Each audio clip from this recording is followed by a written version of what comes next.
In paper ballot polling places, there is just one way to cure mistakes. If voters are reckless, any recount could get interesting.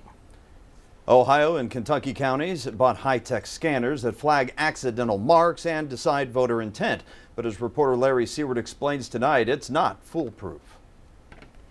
Remember punch cards and recount debates focused on chads? Ohio and Kentucky counties still using paper ballots cured that issue years ago with these ACT test lookalikes and scanners, almost sensitive enough to end all disputes. Most of the time, honestly, I would tell you 90% of the time you can tell what the voter's intent was. There's one or two that could be obviously debatable, but for the most part, you can generally tell. Boone County owns 68 scanning machines built by Hart Intercivic, a contractor serving Kenton, Campbell, and more than 100 other Kentucky counties. They're actually a very good system. They're very accurate, so there should be no worry for the voter whatsoever. Across the Ohio River, Hamilton County uses the same system they started last year. It's pretty accurate in notifying the voter.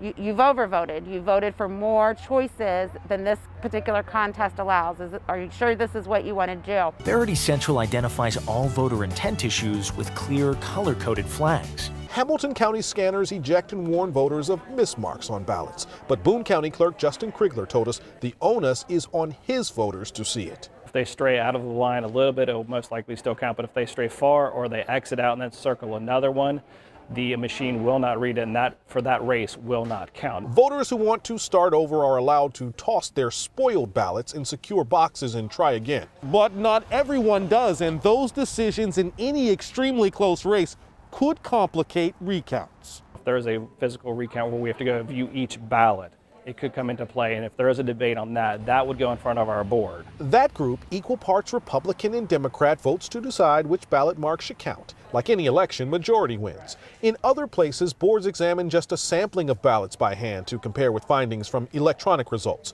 Counting votes the way voters intended is the goal. Scanners help, but election officials insist it's best when voters clearly make their mark. Larry Seward, WCPO 9 News.